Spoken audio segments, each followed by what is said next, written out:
My best friend refused to come home from vacation after her daughter attempted suicide, then accused me of kidnapping her for taking her daughter in. When I confronted her, she scoffed and said she did it for attention. I just stared at her. That was 6 months ago. This morning, she was crying outside a courtroom she wasn't allowed in. My best friend Claire had always dreamed of being a mother. Ever since we were teenagers, she'd constantly talk about what kind of mom she'd be and how many kids she'd have. So when Julia was born, Claire was over the moon, and I was just as happy. I'd never seen her glow so bright. Our daughters, Julia and my Emma, grew up together like sisters, spending weekends and holidays at each other's houses. Fast forward 15 years, Claire asked if I could watch Julia for a week while she took a solo vacation to Bali. It wasn't unusual. Claire liked her breaks, and Julia practically lived at my house anyway. The first 2 days were fine, typical teen stuff, Netflix marathons, junk food, all of that. But on day 3, things took a turn. At dinner, I called Julia down from her room, but she didn't answer. Emma said she hadn't seen Julia since lunch, and a weird feeling settled in my stomach. I walked upstairs, knocked on her door, but got nothing. I tried opening the door, but it was locked. Julia never locked her door. Something was off. I grabbed the key from the hallway drawer and opened the door, my heart pounding. Julia was lying on her bed, barely breathing,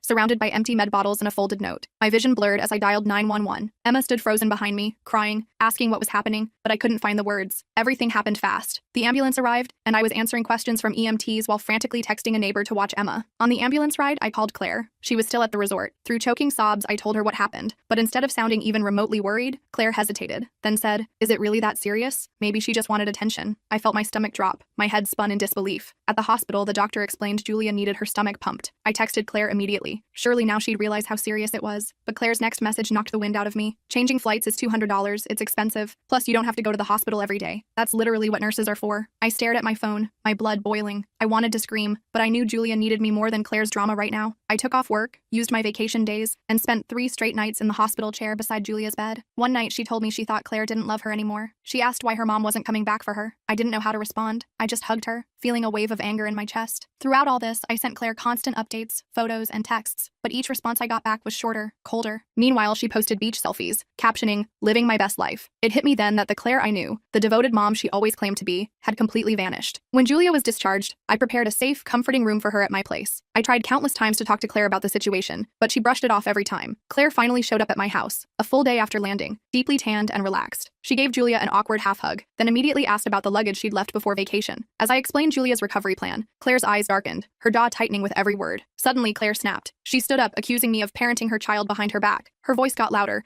and she started shouting about me overstepping boundaries and blowing things out of proportion. "It was probably just for attention," she spat. That's when I heard a choked sob from the hallway. Julia stood frozen, tears streaming down her cheeks. Claire barely glanced at her daughter. My heart pounded. "Are you kidding me?" I shouted. I yelled at Claire that she chose the beach over her dying daughter, but Claire just scoffed, rolling her eyes. "Teens are dramatic. You should have known better." That was it. I snapped and unloaded everything. I told her she was selfish, that she'd consistently put herself first, that Julia's life was apparently only worth $200 to her. Claire's voice lowered, venomous and cold. "You don't understand what it's like needing a break from your kids." At that exact moment, something between us shattered completely. I saw who Claire really was, and I knew instantly our friendship was beyond repair. Claire grabbed Julia's bag and demanded she leave, but Julia locked herself in my bathroom, sobbing uncontrollably, refusing to go. And that's when Claire lost it. She began yelling, accusing me of kidnapping her daughter, and before I knew it, her phone was out, and she was calling the police. "Go ahead," I said. "Call them. Let's see what they think about a mother who wouldn't interrupt her vacation when her daughter attempted suicide." That only made Claire angrier. She stormed out and came back 20 minutes later with 2 police officers. She was actually claiming I was kidnapping her daughter. The officers looked uncomfortable when they realized the situation. I showed them Julia's discharge papers and tried to explain about the suicide attempt. Claire interrupted constantly,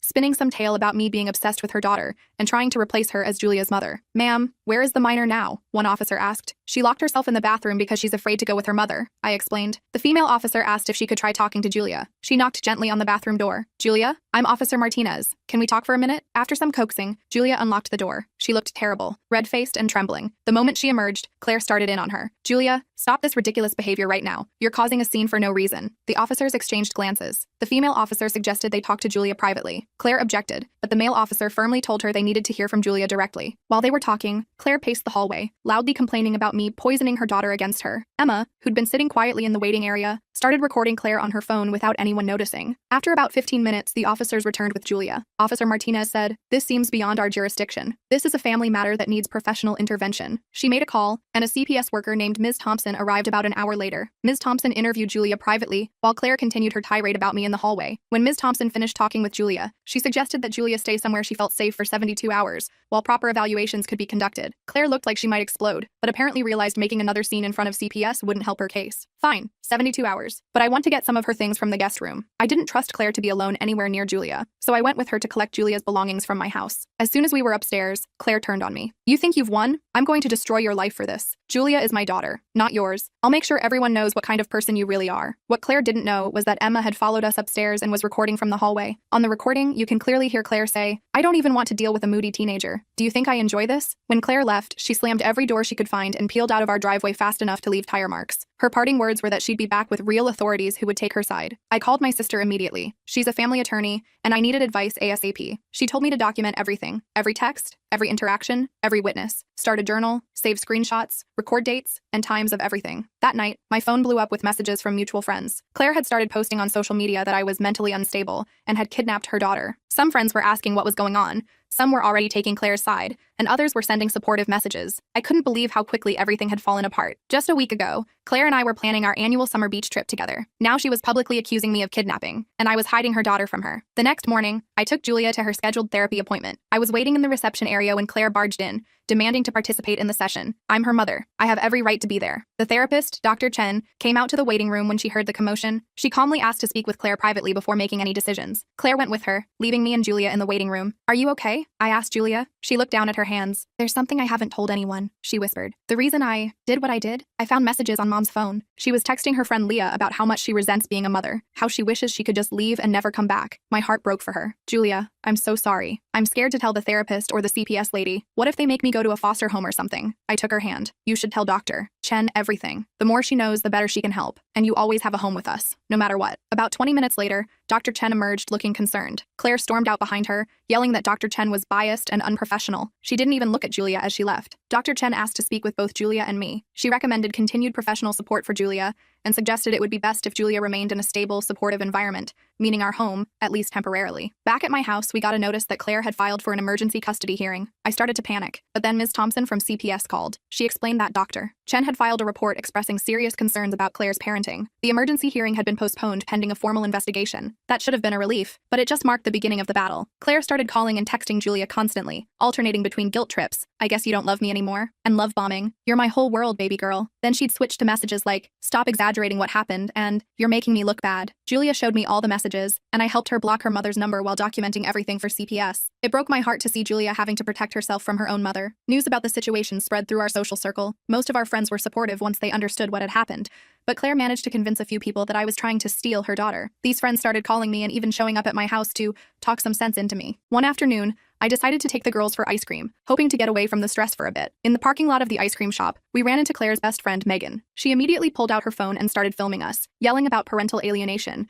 and how I was brainwashing Julia. I hustled the girls back to the car while they both cried. This is my life now, documenting everything, consulting with my sister about legal options, supporting Julia through her recovery, and trying to shield both girls from Claire's increasingly erratic behavior. The CPS investigation is ongoing, and Julia's school counselor has been calling me with concerns since Julia hasn't been attending. I keep asking myself how we got here. How did 15 years of friendship disintegrate so completely? And more importantly, how did I never see this side of Claire before? Was she always like this, and I just didn't notice? Or did something change? Whatever the case, I'm committed to being there for Julia for as long as she needs me. She deserves to feel safe and loved, and if Claire can't provide that, then I will. But I'm scared about what Claire might do next. She's already proven she'll go to extreme lengths, even calling the police with false accusations. What happens when the 72-hour period is up? What happens if the courts send Julia back to her? I'm trying to take it one day at a time, but the stress is overwhelming. Emma is worried about her friend. My husband is supportive but concerned about the legal implications, and I'm just trying to keep everything from falling apart completely. The CPS 72-hour cooldown period was almost up, and I was a nervous wreck about what would happen next. Julia hadn't slept through a single night without nightmares since her hospital stay. I'd hear her crying at 2 a.m. and find her sitting in the hallway between our bedroom and Emma's room,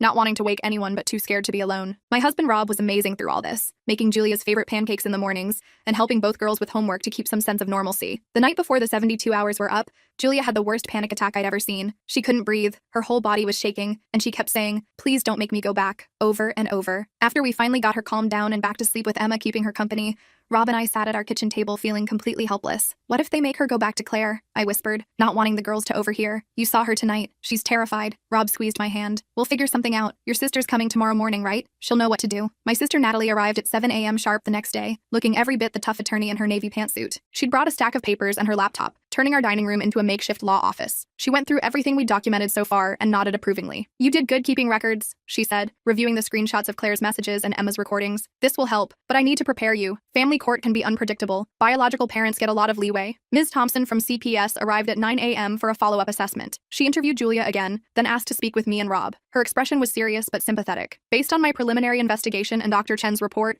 I'm recommending temporary guardianship be granted to you while we complete a more thorough assessment, she told us. However, Claire has hired an attorney who's fighting this hard. There's going to be a hearing tomorrow. I felt a wave of relief followed immediately by dread about facing Claire in court. As if on cue, my phone buzzed with a text from Claire. Hope you enjoyed playing mommy. See you in court tomorrow. The rest of the day was a blur of preparation. Natalie coached Julia on what to expect if the judge wanted to speak with her. Rob took Emma to his parents' house. We decided it was better if she wasn't around for the stress of the hearing. I could barely eat or sleep, my mind racing with worst-case scenarios. The family court was smaller than I expected, more like a conference room than the dramatic courtrooms you see on TV. Claire was already there when we arrived, sitting beside a slick-looking attorney in an expensive suit. She didn't acknowledge us, just stared straight ahead with a slight smirk on her face. Julia gripped my hand so tight it hurt. I could feel her trembling next to me. Natalie kept a reassuring hand on her shoulder as we took our seats. The judge was an older woman named Judge Patel with reading glasses and a no-nonsense expression. She reviewed the case file for what felt like forever before addressing the room. I've reviewed the reports from Child Protective Services and Dr. Chen, as well as the hospital records, she said. I'd like to speak with Julia privately in my chambers. Claire's attorney immediately objected, claiming I had coached Julia. The judge overruled him and led Julia away. Those 15 minutes were the longest of my life. Claire kept glaring at me from across the room while her attorney whispered to her. When they returned, Julia looked drained but somehow calmer. Judge Patel adjusted her glasses and addressed the court. Based on all evidence before me, including my conversation with Julia, I'm granting temporary guardianship to Mr. and Mrs. Reynolds for a period of 30 days, during which time a complete family assessment will be conducted. Claire gasped audibly. Her attorney started to object, but Judge Patel wasn't finished. Mrs. Davis will have supervised visitation twice weekly at the Family Services Center. Additionally, I'm ordering Mrs. Davis to complete a psychological evaluation and attend parenting classes before the next hearing. Claire stood up, her face red. This is ridiculous. She's my daughter. Mrs. Davis, control yourself or I'll hold you in contempt, Judge Patel warned. This temporary arrangement is in your daughter's best interest until we can fully assess the situation. The look Claire gave me as we left the courtroom was pure hatred. She brushed past Julia without a word and stormed out, her attorney rushing after her. In the parking lot, Julia collapsed against me in tears, but they were tears of relief. I don't have to go back, she kept saying. I don't have to go back. Not for at least 30 days, Natalie clarified gently. And hopefully not after that either. But we need to be prepared for a longer battle. She wasn't wrong. The 30-day temporary guardianship was just the beginning of what turned into a war. Claire missed her first 2 supervised visits, then showed up to the 3rd one with a brand new attitude and expensive gifts for Julia. The supervisor's report noted that Claire seemed more interested in taking selfies with Julia to post online than actually connecting with her daughter. Then came the social media campaign. Claire posted daily about being a mother fighting to get her daughter back, and how I was a mentally unstable woman obsessed with her child. She twisted everything, claiming Julia's hospital stay was due to an accidental overdose, not a suicide attempt, and that I was exploiting a teenager's mistake to kidnap her. Some of our mutual friends actually believed her. Jessica, who I'd known for 10 years, texted me that I should stop the drama and give Claire her daughter back. Michael, another longtime friend, left a voicemail saying he was disappointed in me for coming between a mother and child. The worst part was the impact on Julia. She'd start to make progress in therapy, then see one of her mom's posts or hear about Claire's latest lies, and she'd spiral again. One night, she showed me a group chat where her former friends from Claire's neighborhood were calling her a liar and attention seeker. She was devastated. Why doesn't she just let me go? Julia sobbed. If she doesn't even want me, why is she fighting so hard? I didn't have a good answer. All I could do was hold her and promise we wouldn't give up. Emma was struggling too. She'd lost friends whose parents sided with Claire, and she was dealing with nasty comments at school. But she stayed fiercely loyal to Julia, even getting suspended for a day after confronting a kid who was spreading rumors about Julia's fake suicide attempt. 3 weeks into the temporary guardianship, Claire escalated things again. She showed up at Julia's therapy appointment, creating such a scene that security had to escort her out. That same day, someone keyed my car in the office parking lot with the word "thief" scratched into the driver's door. I couldn't prove it was Claire, but the timing wasn't exactly subtle. Rob was getting worried about security. He installed cameras around our house and changed the locks after Julia mentioned that Claire had a spare key from when she would house sit for us years ago. It felt paranoid, but necessary. The 30-day review hearing approached quickly. Ms. Thompson had completed her assessment and recommended extending my guardianship for at least 6 months. Dr. Chen provided a strong report about Julia's progress in therapy and the damage that would be done by forcing her to return to Claire's custody. We felt cautiously optimistic. Then, 2 days before the hearing, we were blindsided. Claire's attorney filed an emergency motion claiming Julia's father Mark wanted custody. This made no sense. Claire had always told us Mark abandoned them when Julia was a baby and wanted nothing to do with his daughter. Julia had never even met him. Natalie was furious. This is a delay tactic, she explained. They know they're losing, so they're throwing in a complication to buy time. The judge postponed the hearing by 2 weeks to investigate the father's claim. I was beside myself with frustration, but Natalie saw an opportunity. If Mark really is in the picture, maybe we should talk to him, she suggested. Claire's painted him as the villain for 15 years, but what if that's not the full story? Julia was hesitant but curious about the father she'd never known. With her permission, Natalie hired a private investigator who tracked down Mark Hansen in a town about 3 hours away. He was remarried with 2 young kids and worked as an architect. Nothing about him matched Claire's description of a deadbeat who abandoned his family. I was nervous about contacting him. What if he was terrible, or wanted nothing to do with Julia? But we needed to know the truth. Natalie called him first, explaining the situation professionally. To our surprise, Mark asked to video chat with all of us that same evening. When his face appeared on the screen,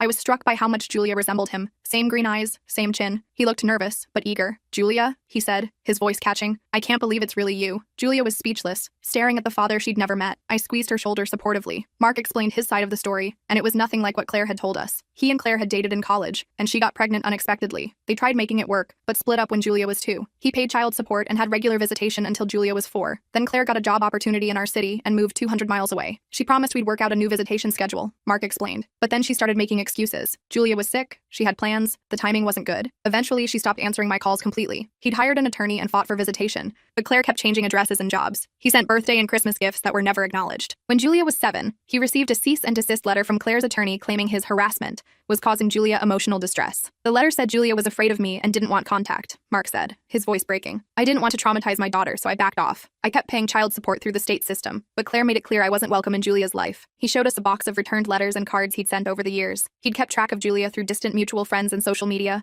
always hoping she might reach out when she was older. Julia was crying quietly beside me. "She told me you left because you didn't want a kid," she said. "She said you never paid child support or sent birthday cards." Mark shook his head sadly. "I never stopped trying, Julia. I never stopped loving you." It was a lot for Julia to process. After the call, she shut herself in her room for hours. When she finally came out, her eyes were puffy from crying, but she seemed stronger somehow. "I want to meet him," she said decisively. "In person." Mark drove down that weekend. The meeting was awkward at first. How could it not be? But watching them together, seeing the same mannerisms, the same way they both talked with their hands when excited, was remarkable. Mark brought photo albums of Julia's early years and his side of the family she'd never known about. Julia discovered she had 2 half-siblings, a stepmother named Karen who was a high school art teacher, and grandparents who'd been keeping gifts for her birthday every year, hoping to give them to her someday. While they were getting to know each other, I stepped outside to give them privacy and found a notification on my phone. Claire had posted a photo of herself looking sad next to a picture of Julia as a toddler, with the caption, "Missing my baby girl who was manipulated into thinking I'm a bad mother. Now her father who abandoned us is pretending to care after 15 years of absence. Money changes people." I wanted to throw my phone across the yard. The audacity of her lies was unbelievable. But then Rob showed me something else. Claire's story was starting to unravel publicly. Former classmates of Claire and Mark were commenting on her post with their memories of what actually happened. Mark's sister had posted counter-evidence showing the child support payments and returned gifts. Claire's carefully constructed narrative was falling apart. The extended custody hearing finally arrived. Mark attended, not to seek custody himself, but to support Julia's desire to stay with us, while he gradually built a relationship with her. His testimony about Claire's parental alienation clearly impacted Judge Patel. Claire's attorney tried to paint Mark as an opportunistic absent father, but the evidence of his efforts to stay connected was overwhelming. The real bombshell came from an unexpected source. Claire's current boyfriend Taylor showed up to testify. Claire looked shocked to see him there. Clearly, she hadn't anticipated this. Taylor testified that Claire had confessed to him that she deliberately kept Julia from her father and had been using her daughter primarily for social media content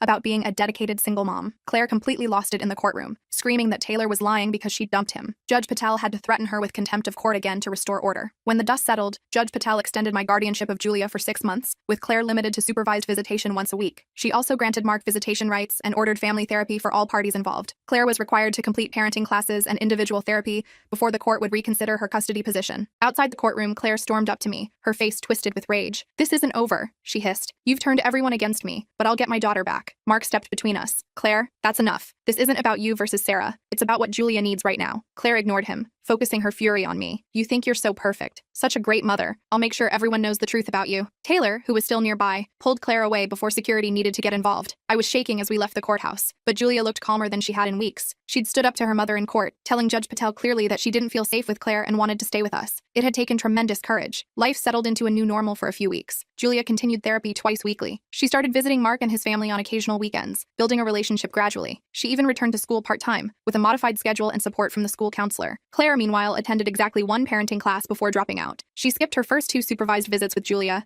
then showed up to the 3rd one smelling of alcohol, causing the supervisor to end the visit early. She continued her social media campaign, but was getting less and less sympathy as more people learned the truth. I thought things were finally calming down until I got a call from the school one afternoon. Julia had received dozens of text messages from unknown numbers calling her horrible names and telling her to Just finished the job right this time. Someone had distributed her phone number and encouraged this targeted harassment. The school counselor had found her having a panic attack in the bathroom. I rushed to pick her up, and we went straight to the police station to report the cyberbullying. The officer was sympathetic but not optimistic about tracing anonymous texts. He took screenshots of everything and filed a report, suggesting we change Julia's phone number immediately. That night, while Julia was finally sleeping with the help of anxiety medication Dr. Chen had prescribed, I sat in the kitchen with Rob trying to figure out our next steps. That's when Emma showed me something disturbing she'd found online. A fake profile of Julia had been created, supposedly confessing that she'd made up the S-aside attempt for attention and saying horrible things about herself. "Mom, I think Aunt Claire made this," Emma said quietly. She'd started calling Claire Aunt Claire, instead of just Claire only recently, as if trying to create distance from someone she'd once loved. Look at these phrases: seeking attention and causing drama for no reason. That's exactly how she talks. She was right. It was Claire's language, Claire's accusations, just put into Julia's mouth. We reported the fake profile and got it taken down, but the damage was already spreading through Julia's social circles. The next day, Julia didn't want to get out of bed. I didn't push her. She'd been through enough. I called her therapist, who suggested an emergency session that afternoon. I was working from home to keep an eye on her when someone started pounding on our front door. It was Claire, looking disheveled and angry. I opened the door just enough to talk to her, keeping the security chain on. "Where is she? I know she's here. I want to see my daughter now," Claire demanded. "Claire, you know you only have supervised visitation. If you want to see Julia, you need to schedule it through family services." "That's bullshit and you know it. You've poisoned everyone against me. Julia, Mark, even Taylor. You've ruined my life." I tried to remain calm. "Claire, please leave. You're violating the court order by being here. I'm not going anywhere until I see Julia." She tried to push the door open, but the security chain held. "I'm calling the police," I warned her. "Go ahead. Call them. They can't keep a mother from her child forever." I closed the door and immediately dialed 911. Claire continued pounding and shouting. Upstairs, I could hear Julia crying.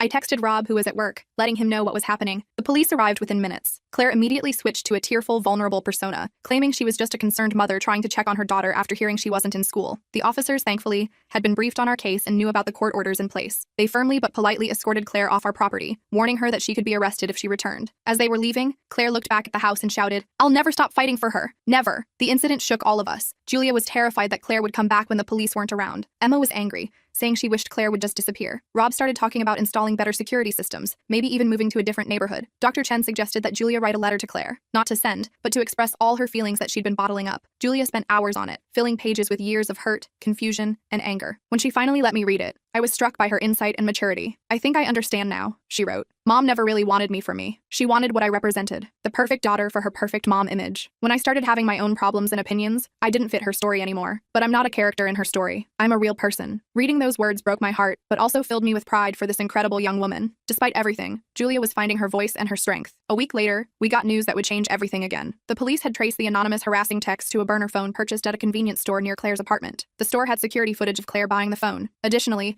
Taylor had provided the police with messages where Claire discussed her plans to make Julia regret choosing Sarah over me and teach her a lesson about loyalty. Claire was arrested for cyberbullying, harassment, and violating the restraining order. She was released on bail the next day, but the damage to her case was irreparable. Her lawyer withdrew, and the court suspended even her supervised visitation pending criminal proceedings. The news spread quickly through our community. Former friends who had sided with Claire now reached out to apologize to us. Julia received supportive messages from classmates who had previously believed the rumors about her. The tide had turned completely. Mark invited Julia to spend a weekend with his family, a big step that she was finally ready for. Watching her pack her overnight bag with excited nervousness reminded me that despite all the trauma, she was still just a teenager with normal teenage emotions. I felt a pang of sadness, wondering if this was the beginning of her moving on from us, but I quickly pushed that thought aside. This was what healing looked like. The weekend with Mark went surprisingly well. Julia came home with stories about her half-siblings, aged 7 and 9, who apparently thought their big sister was the coolest person ever. She'd helped her stepmother Karen with an art project, and discovered they shared a love of photography. Mark had taken her hiking to his favorite spot overlooking the valley, something they discovered they both enjoyed. "It's weird," Julia told me as I helped her unpack. "Being there feels both totally new and somehow familiar at the same time. Like, Mark has some of the same habits I do. We both organize our books by color instead of author, and we both hate the crusts on sandwiches. Biology is pretty amazing that way," I said, folding her sweater. "How do you feel about everything?" Julia sat on her bed, thoughtful. "I'm still processing it all. I keep thinking about all the years I believed Mom's lies about him, all the birthdays and holidays we could have shared. It makes me angry but also sad. Like, what kind of mother keeps a kid from their dad who actually wants to be involved?" I didn't have a good answer. Claire's behavior defied logical explanation. The next morning, I was making breakfast when Julia came downstairs looking troubled. She handed me her phone, showing me a text from an unknown number. "Hope you enjoyed playing Happy Family with Mark. Don't forget who your real parent is. This isn't over." My stomach dropped. "When did you get this?" "Late last night. I didn't want to worry you then." I immediately called Natalie, who advised us to report it to the police as another violation of the restraining order. The officer who took our report seemed frustrated that Claire was continuing to harass Julia despite her pending charges. "We'll add this to her case file," he promised. "In the meantime,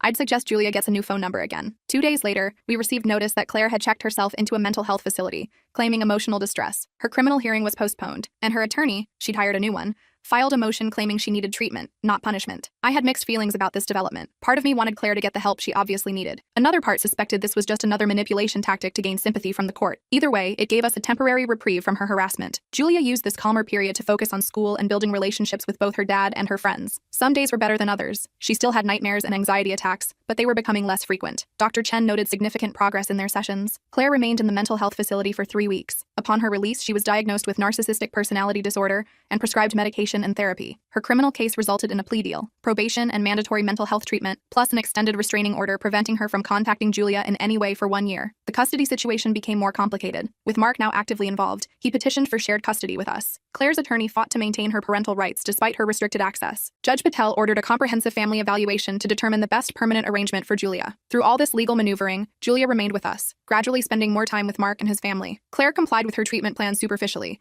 but continued posting passive-aggressive content on social media about parental alienation and the system failing mothers. Julia's 16th birthday approached, her first without Claire, but with her newly discovered father and extended family. She wanted a small celebration, still wary of large gatherings after the cyberbullying incident. We planned a dinner with just our immediate family, Mark's family, and 2 of Julia's closest friends. The evening before her birthday, we were finishing decorations when the doorbell rang. Rob answered it and returned with a large package labeled, "For Julia, happy birthday from Mom." Julia stared at it warily. "I don't want to open it." "You don't have to," I assured her. "But what if it's something weird or scary? Shouldn't we know?" She had a point. Rob carefully opened the package while Julia, Emma, and I watched from a distance. Inside was a photo album and a letter. Rob checked that there was nothing harmful before handing it to Julia. The album contained baby photos of Julia that we'd never seen, her first steps, early birthdays, holidays. The letter was surprisingly civil, expressing regret for how things had turned out and asking Julia to remember the good times we had. It was signed, "Love always, Mom." Julia leafed through the album silently, her expression unreadable. Finally, she closed it and handed it to me. "Can you put this somewhere safe? I'm not ready to look at it right now, but I might want it someday." "Of course," I said, taking the album. "Whatever you need." Julia's birthday dinner the next day was a success. Mark and Karen brought thoughtful gifts, a professional camera she'd been wanting,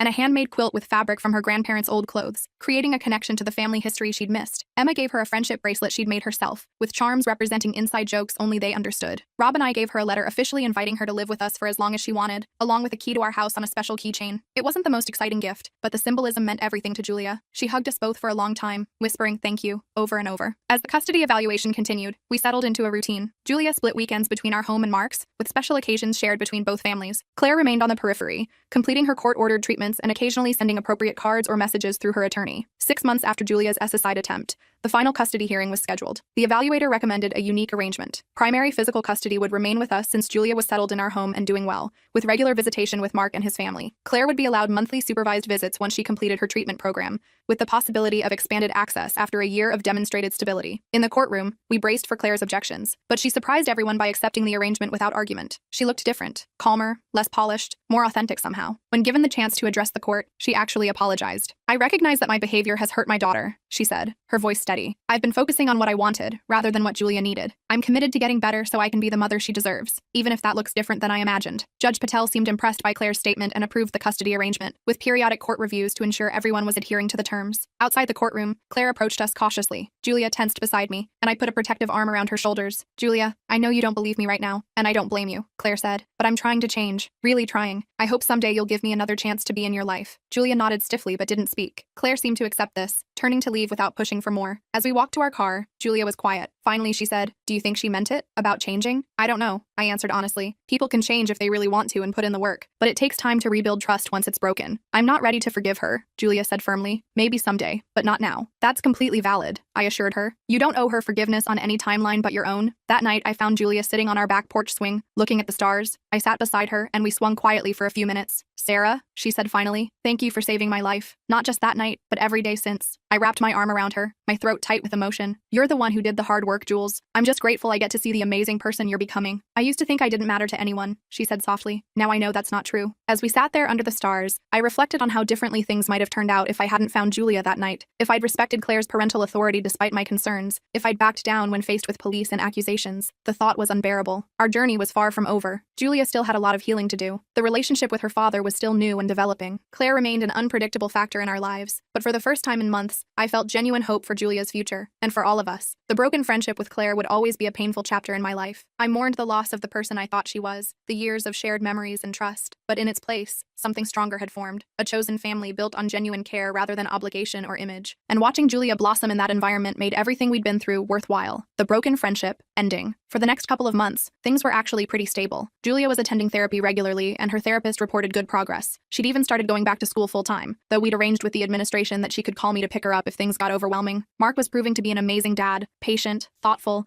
and totally committed to building a relationship with Julia at her pace, but I should have known Claire wouldn't stay quiet for long. Right after winter break, Julia came home from school looking upset. Apparently, Claire had created a whole Mother's Rights Facebook group specifically about our situation. She'd recruited some moms from Julia's old neighborhood and was posting daily about being separated from her child by a manipulative friend. The worst part was she'd posted old photos of Julia without permission, including some from her hospital stay. How did she even get those? Julia asked, her hands shaking as she showed me her phone. I never gave her permission to share these. I called Natalie immediately, and she helped us file a complaint for violation of the restraining order and unauthorized use of Julia's images. But the damage was already spreading online. Some of Claire's followers had found Julia's social media and were sending her nasty messages about being ungrateful to her mother. We thought we'd have to fight this new battle, but something unexpected happened. One of the moms in Claire's group, a woman named Diane, reached out to me privately. She'd joined thinking she was supporting a wronged mother, but after seeing some inconsistencies in Claire's stories, she'd done some digging. I found the court records, Diane wrote, and they don't match what Claire's telling everyone. I confronted her about it, and she went ballistic, accusing me of betraying her. I think several people are starting to see through her act. Sure enough, within days, Claire's support group imploded. Several members posted public apologies to Julia after discovering they'd been manipulated. Claire took down the entire group and went suspiciously quiet online. Do you think she's finally giving up? Rob asked hopefully one night after the girls had gone to bed. I shook my head. I don't think Claire knows how to give up. She's just regrouping. I was right. 2 weeks later, Julia came to me with another concerning development.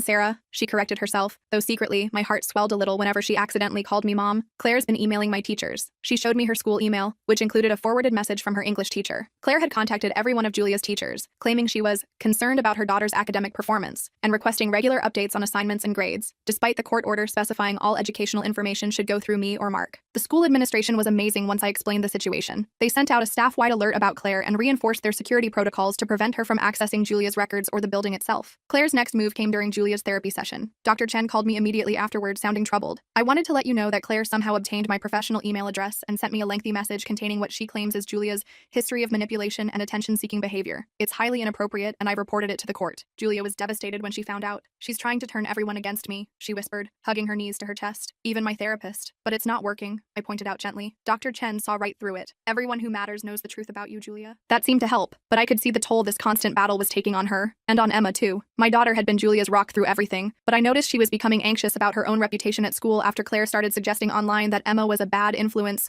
who encouraged Julia's rebellion. I found Emma crying in her room one night after seeing posts where some parents questioned whether their kids should hang out with those troubled girls from the Reynolds house. I sat on her bed and pulled her into a hug. I'm so sorry, sweetheart. This isn't fair to you. Emma wiped her eyes. I don't care what those stupid parents think. I just hate seeing Julia hurt over and over, and I'm scared about what Claire might do next. I was scared too, though I tried not to show it. I was also exhausted. Between work, legal issues, supporting both girls, and trying to maintain some semblance of a normal household, I was running on fumes. Rob was picking up tons of slack, but he was tired too. That's when Mark stepped up in a way I hadn't expected. He adjusted his work schedule to take Fridays off so he could help with school pickup and appointments. He started having Julia and Emma over on those afternoons, giving Rob and me a few hours to catch our breath each week. His wife Karen even dropped off homemade meals a couple times, saying simply, "We're family now. This is what family does." Just as I thought we might be finding a sustainable rhythm, the court scheduled a review of Claire's supervised visitation. There was a possibility they might expand her access if she'd complied with all requirements and shown improvement. 3 days before the review, Julia came to me in tears, showing me her phone. She'd received dozens of texts from unknown numbers with messages like lying bitch and attention whore,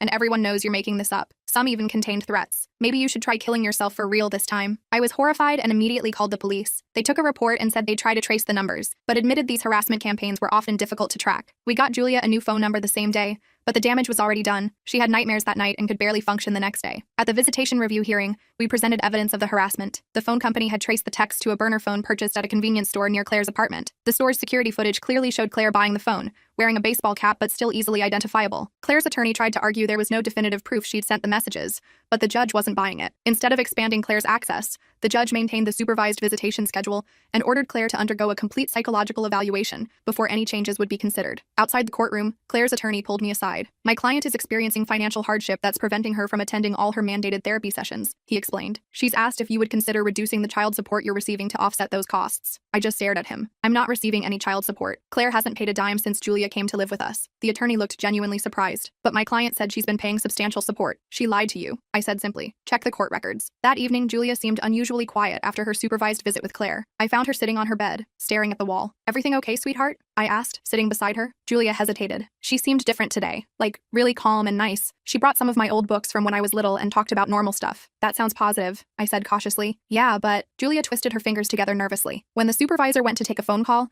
Mom leaned over and whispered that she knows I'll come to my senses soon and that I'd regret betraying her if I didn't." My heart sank. "Did you tell the supervisor?" Julia shook her head. Mom was smiling the whole time, like she was saying something sweet. It would have been my word against hers. I scheduled an emergency session with Dr. Chen the next day. During the appointment, she suggested that Julia document specific instances of Claire's manipulation and threats for the court. "I know it's difficult," Dr. Chen told her, "but creating a clear record of these behaviors is important." Julia agreed but found the process incredibly triggering. Just writing down some of the things Claire had said and done over the years brought back nightmares and anxiety attacks. We created a system where she'd write for 20 minutes, then take a break with either Emma or me nearby for support. Even with these precautions, it was grueling work. What emerged from Julia's documentation was a pattern we hadn't fully understood before. Whenever Julia had shown independence or formed close friendships, Claire had found ways to sabotage them. She'd accidentally schedule family events when Julia had friend gatherings. She'd tell Julia that friends had said negative things about her behind her back. She'd even called the parents of Julia's friends to suggest their children might be negatively influenced by spending time together. Meanwhile, Claire's psychological evaluation was completed and submitted to the court. Her attorney immediately filed a motion to have it sealed, claiming it contained private medical information irrelevant to the case. We waited anxiously for 2 weeks before the judge ruled that portions relevant to parenting capacity would be disclosed. The unsealed sections were disturbing. The psychologist noted concerning narcissistic patterns and specifically recommended against unsupervised parenting time, stating that Claire viewed Julia as an extension of herself rather than a separate individual with legitimate needs and feelings of her own. Claire's response was to fire her attorney and claim the psychologist was biased against mothers. The court appointed a guardian ad litem, essentially an independent investigator focused solely on Julia's best interests, to assess the situation from all angles. Linda, the guardian ad litem, was thorough and fair. She interviewed everyone in both households, spoke with Julia's teachers and therapist, and reviewed all the documentation we'd gathered. During her home visit with Claire, she spent over 2 hours talking with her. "Claire was very different with Linda than she is with us," Julia said after her own interview with the guardian. "She was like super mom of the year, all concerned and warm and stuff." I tried not to worry that Linda might be fooled by Claire's performance, but it was hard. So much depended on her assessment. Then something unexpected happened. One of Claire's friends, a woman named Patricia, who'd initially been hostile toward me, reached out asking to meet for coffee. I was suspicious but agreed to meet in a public place. Patricia fidgeted with her coffee cup for several minutes before finally speaking. "Claire asked me to lie to the guardian," she blurted out. "She wanted me to say I'd witnessed all these perfect mother-daughter moments between her and Julia over the years, but I can't do it. Not anymore." She explained that Claire had coached her on exactly what to say, including specific events that Patricia had never actually witnessed. "I've been friends with Claire for years, and I always thought you were the bad guy in this story, but now I'm not so sure." Patricia provided a sworn statement about Claire's attempted witness tampering, which we immediately forwarded to Linda and the court. Even more surprising, a few days later, Mark received a call from Taylor, Claire's now ex-boyfriend. He'd ended their relationship after discovering the extent of Claire's manipulation and wanted to provide information he thought might help protect Julia. "I should have spoken up sooner," Taylor told Mark. "I saw warning signs but didn't want to believe it. Claire was obsessed with what she called winning against you guys, but she barely mentioned Julia's well-being. It was all about proving she was right." Taylor provided screenshots of disturbing messages where Claire discussed using Julia to maintain her Mother of the Year image on social media and complained about how much easier life would be without teenage drama. Linda's final report to the court was comprehensive and unflinching. She recommended Julia remain in my custody with continued therapeutic visitation with Claire. But the report contained something none of us had anticipated: concerns about Claire's financial exploitation of Julia through a fundraising account claiming to be for Julia's recovery and legal defense. The judge immediately froze the account and ordered a financial investigation. It revealed Claire had raised over $15,000 from sympathetic followers online, ostensibly for Julia's treatment and legal fees. Bank records showed the money had actually funded Claire's vacation, shopping sprees,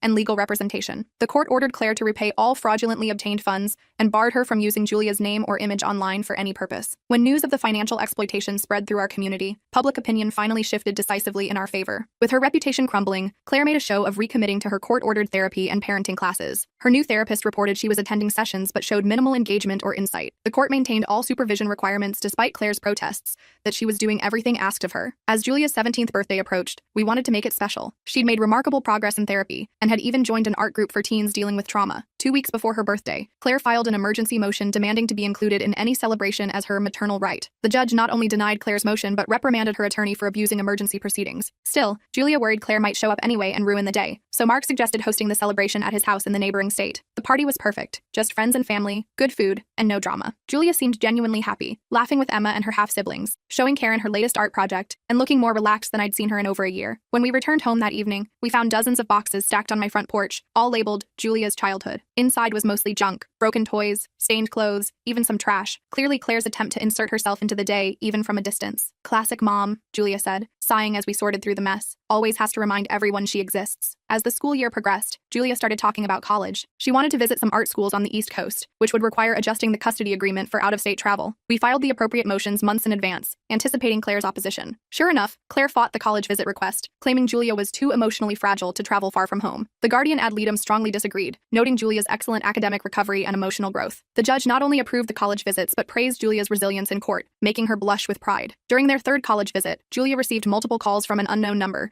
which she ignored following our safety protocols. That night, she got a text with a photo of Claire standing outside the campus building they'd toured that day, clearly showing she'd followed them across state lines. We immediately contacted campus security and cut the visit short. The incident crossed a clear legal line, resulting in formal stalking charges against Claire. As the court date approached, her attorney proposed a comprehensive settlement on all outstanding issues. The offer seemed suspiciously reasonable at first glance. Claire would drop all custody claims in exchange for structured visitation, and Julia maintaining her mother's health insurance into college. But something felt off, so we requested a mediation session, rather than simply signing the agreement. In mediation, Claire initially appeared cooperative, even apologizing for any misunderstandings. But when discussion turned to Julia's college choices, her true motivation emerged. She insisted Julia attend her alma mater where Claire had connections, essentially trying to control Julia's college experience and regain access to her life. When we rejected that demand, Claire's facade crumbled completely. She accused Julia of being manipulated and ungrateful, her voice rising with each word until the mediator had to end the session. The mediator later recommended the court be informed of Claire's continuing control issues. Following the failed mediation, Claire escalated her online campaign again. But this time, her mother's rights group quickly imploded, as members realized they were being manipulated when Claire's documented actions didn't match her victim narrative. The criminal stalking case proceeded with solid evidence from the college incident. 2 days before the hearing, Claire checked herself into a mental health facility, resulting in a postponement of the proceedings. After a 3-week hospital stay, Claire emerged with a bipolar disorder diagnosis that she immediately tried to use as justification for all her actions. But the treating psychiatrist's report noted that mental health issues didn't explain the calculated nature of many of her behaviors. As Julia's 18th birthday approached, we were all aware of its significance. Once she turned 18, many court-mandated restrictions would naturally expire. Claire sent a certified letter announcing she would appear at our house at midnight when Julia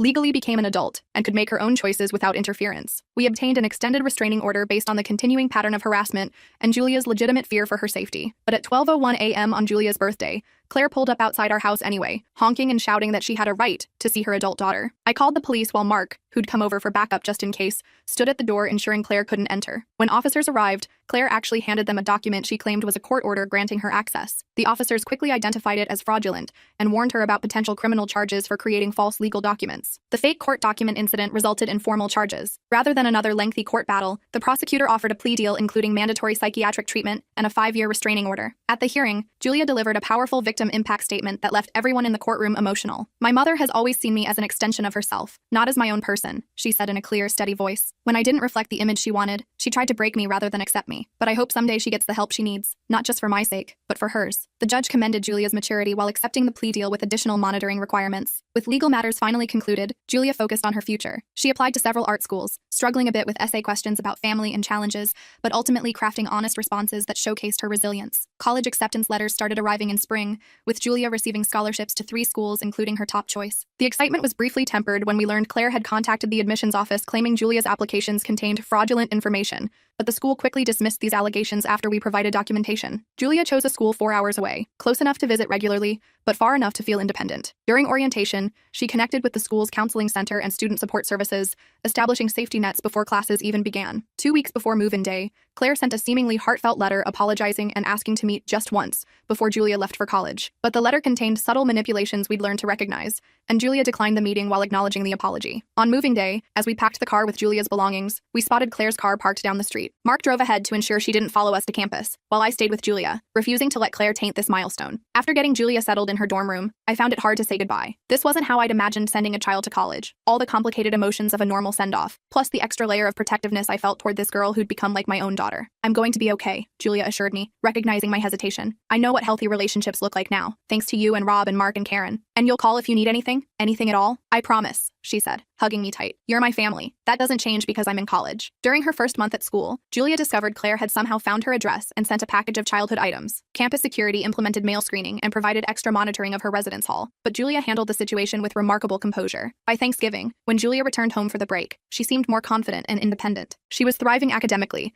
and had made several friends, including her roommate Casey, who came home with her for the holiday. An unexpected card arrived from Claire with news she'd moved to another state and was finally finding peace. Now, 2 years later, Julia is flourishing in college with a 3.8 GPA and a fantastic group of friends. She still sees a therapist occasionally, but mostly to process normal college stresses rather than trauma. She spends breaks and holidays alternating between our house and Mark's, with Emma visiting her at school whenever possible. She still receives occasional messages from Claire, who seems to have finally accepted the boundaries Julia has set. The messages are more respectful now, though they always contain hints of what their relationship could be. Julia maintains minimal contact on her own terms, not out of obligation, but as part of her own healing journey. Last week, Julia called with exciting news. Her artwork had been selected for a prestigious student exhibition. They want me to bring family to the opening, she said. So I need you, Rob, Emma, Dad, Karen, and the kids there. You're all my family. We wouldn't miss it for anything, I promised. The broken friendship with Claire will always be part of our story. The pain of losing someone I'd once considered a sister runs deep, and I sometimes still catch myself missing the person I thought she was. But what we've gained in return, this chosen family built around Julia's well-being, is more meaningful than I could have imagined. I watch Julia now, confident and thriving, pursuing her dreams without fear. I see Emma, whose unwavering loyalty to her friend taught her more about courage than any lesson could. I see Mark and his family, who opened their hearts to the daughter they'd been separated from. And I know that while blood might determine biology, true family is built through love, respect, and being there when it matters most.